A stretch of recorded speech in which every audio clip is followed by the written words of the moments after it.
नमस्कार, मैं हूं आपके साथ उमा पाल और आप देख रहे हैं स्टार न्यूज प्लस।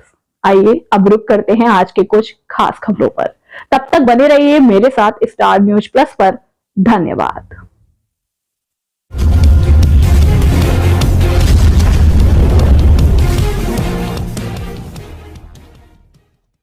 कर्नाटक के बेलगावी में कांग्रेस की जय बापू जय भीम जय संविधान रैली का आयोजन किया गया, जिसमें मोदी सरकार पर जमकर हमले किए गए हैं। कांग्रेस अध्यक्ष मल्लिकार्जुन खड़गे ने कहा कि महात्मा गांधी के आदर्श और बाबा साहेब के उसूल हमारी विचारधारा की नींव है। यही हमें अन्याय के खिलाफ लड़ने की शक्ति देते हैं। हम इसी शक्ति के साथ देश से अन्याय, अत्याचार और नफरती विचारधारा को हराएंगे। खड़गे ने कहा, गृह मंत्री अमित शाह ने संसद में बाबा साहेब का अपमान किया। हम सभी ने शाह के खिलाफ धरना दिया और उनका इस्तीफा मांगा। हमारी आज भी वही मांग है कि अमित शाह को अपने पद से इस्तीफा देना होगा। शाह ने डॉक्टर अंबेडकर का अपमान किया तो पीएम मोदी कहते हैं कि महात्मा गांधी को दुनिया में गांधी फिल्म आने के बाद पहचान मिली। ये बहुत शर्मनाक है।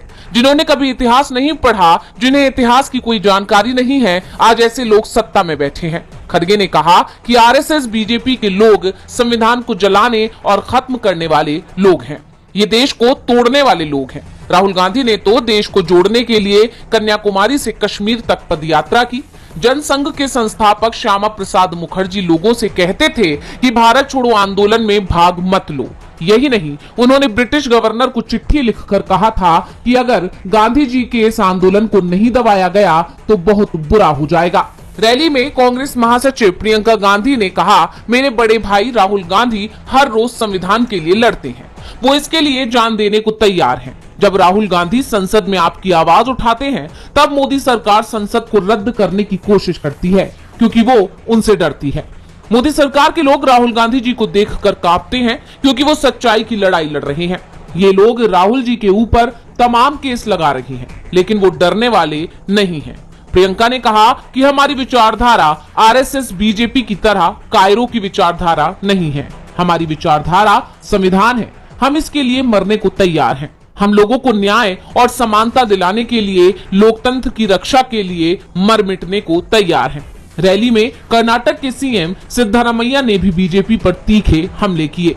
कांग्रेस के तेवरों से साफ है कि अमित शाह ने संसद में डॉक्टर अंबेडकर का जो अपमान किया, उसे लेकर कांग्रेस अपनी लड़ाई को और तेज। दौरे ने एनडीए के लिए चौतरफा मुश्किलें खड़ी कर दी हैं। पटना में जहां एक तरफ उन्होंने लालू यादव और तेजस्वी यादव से मुलाकात की, तो वहीं दूसरी तरफ राहुल ने गर्दनी बाग धरना स्थल पर जाकर बीपीएससी परीक्षार्थियों से भी मुलाकात की थी।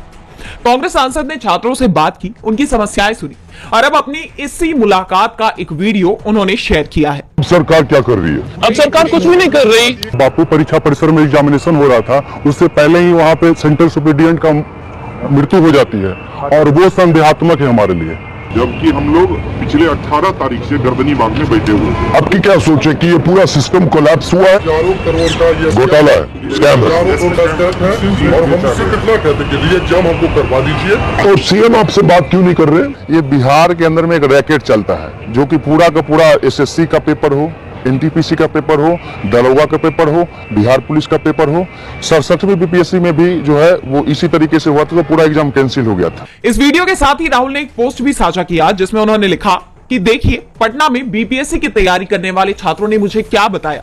क्रिमिनल्स को गिरफ्तार करने की जगह पुलिस छात्रों को पीट रही है और सरकार का फोकस सिर्फ भ्रष्टाचार के घिनौने खेल को छुपाने पर है।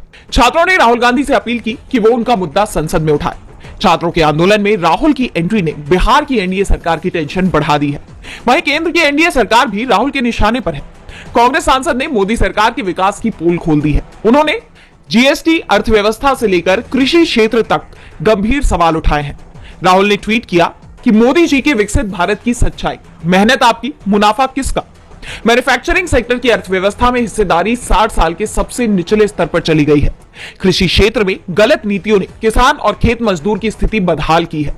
आसमान छूती महंगाई के कारण अब न सिर्फ गरीब बल्कि सैलरीड क्लास भी अपनी जरूरतों के लिए लोन लेने को मजबूर है। राहुल ने सरकार को आईना दिखाते हुए कहा कि वास्तविक विकास वो है जहां सबकी उन्नति हो।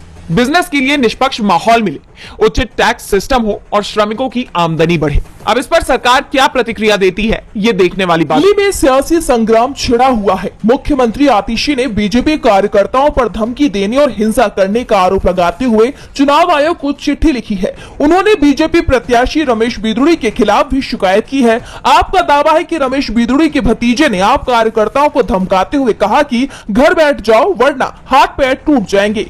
आतिशी ने चुनाव के दौरान दिल्ली में अर्धसैनिक बलों की तैनाती की मांग की है। वहीं पूर्व सीएम अरविंद केजरीवाल की रामायण की व्याख्या पर बीजेपी ने विवाद छेड़ दिया है। उन्होंने केजरीवाल पर रामचरितमानस के अपमान का आरोप लगाया, लेकिन इसे लेकर अब वो खुद ही घिर गई है।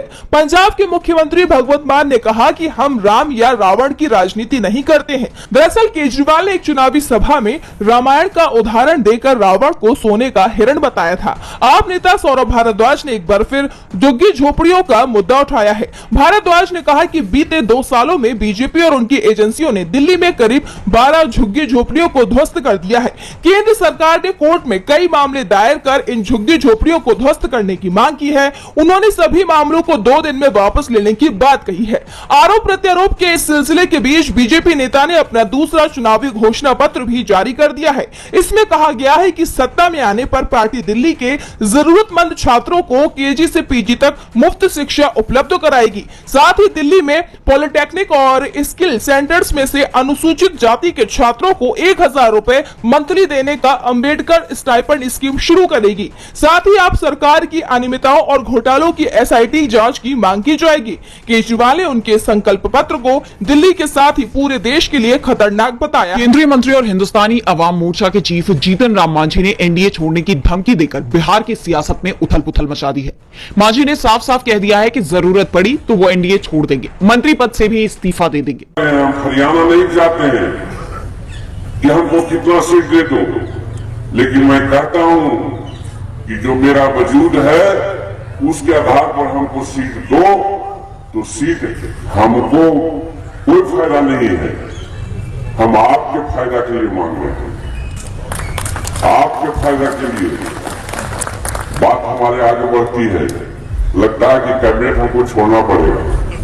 मांझी ने मंत्री पद छोड़ने का ऐलान करते हुए साफ कर दिया है कि अगर विधानसभा चुनाव में हमको सम्मानजनक सीट नहीं दी जाती है तो वो सख्त फैसला करने को स्वतंत्र होंगे। दरअसल मांझी ने इससे पहले कहा था कि कार्यकर्ता चाहते हैं कि हमको 40 सीटें मिले, लेकिन 20 भी मिलती हैं तो हम गठबंधन को लेकर इतना त्याग करने को तैयार हैं। मांझी के बयान के बाद महागठबंधन की तरफ से हम के लिए अपने दरवाजे खोल दिए गए हैं और इसका असर अब एनडीए के अंदर भी दिखाई देने लगा है।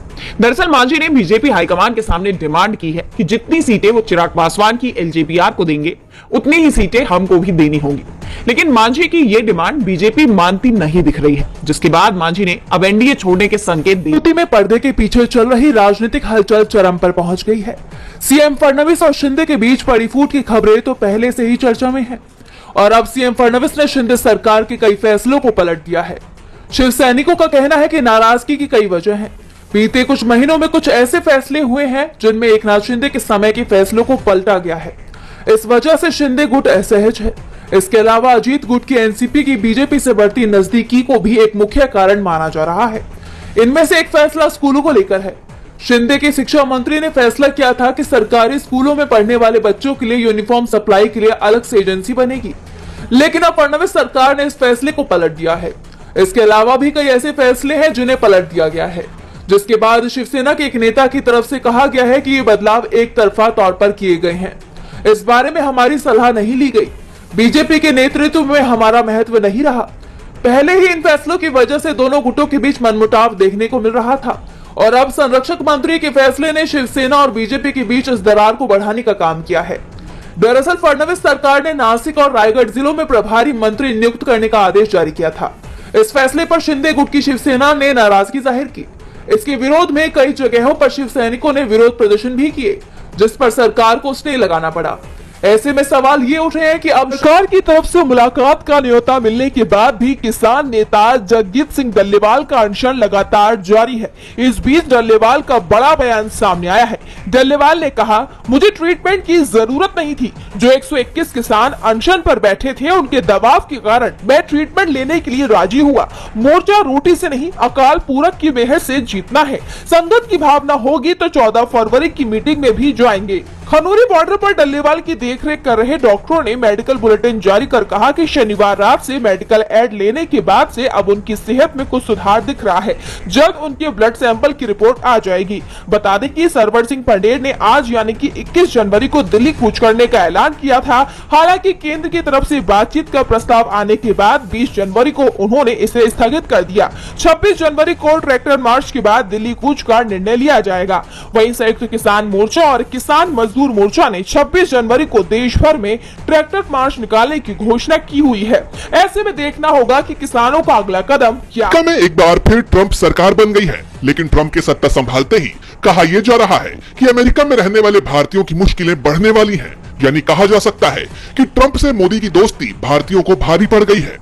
ट्रंप ने जिस तरह से ब्रिक्स देशों को धमकी दी, उसका सीधा असर भारत पर पड़ेगा, क्योंकि भारत ब्रिक्स का संस्थापक सदस्य है। इसके अलावा नागरिकता के कानूनों में बदलाव, सख्त इमिग्रेशन पॉलिसी, अमेरिका फर्स्ट की नीतियां, ये कुछ ऐसे मुद्दे हैं जिनसे ट्रंप का दूसरा कार्यकाल भारत के लिए मुश्किल या तनावपूर्ण साबित हो सकता है।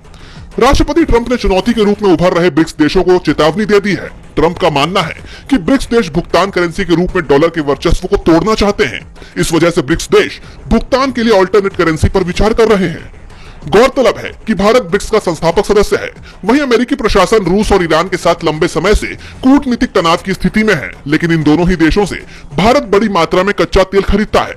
अमेरिका भारत पर प्रत्यक्ष और अप्रत्यक्ष रूप से प्रभाव डालता है कि वो इन दोनों ही देशों से तेल ना खरीदे, लेकिन भारत के फायदे के हिसाब से इन दोनों ही देशों से कच्चा तेल खरीदना फायदेमंद है। भारत पर रूस और ईरान से तेल ना खरीदने के लिए ज्यादा दबाव डालते हैं तो भारत के लिए आर्थिक और कूटनीतिक मुश्किलें पैदा हो सकती हैं। वहीं अवैध घुसपैठियों की बात करें तो राष्ट्रपति ट्रंप अमेरिका में अवैध घुसपैठ को साफ साफ और सख्त शब्दों में खारिज कर चुके हैं। सोमवार को ट्रंप ने कहा था कि कल जब सूरज डूबेगा तब तक हमारे देश में घुसपैठ रुक चुका होगा। ट्रंप की यह मुनादी अमेरिका में काम करने वाले भारतीय आईटी पेशेवरों के लिए खतरे की घंटी मानी जा रही है। ट्रंप प्रशासन ने पहले ही H-1B वीजा नीतियों को सख्त करने की कोशिश की है। H-1B वीजा ही वो आधार है जिसकी वजह से भारतीय प्रोफेशनल्स को अमेरिका में काम करने का संवैधानिक आधार मिल पाता है। यानी देखा जाए तो शपथ लेते ही ट्रंप के ये फैसले डायरेक्ट या इनडायरेक्ट तरीके से कहीं न कहीं भारत पर प्रभाव डालते हुए दिख रहे हैं या दिख सकते हैं। अब ट्रंप के इन फैसलों पर हिंदुस्तान क्या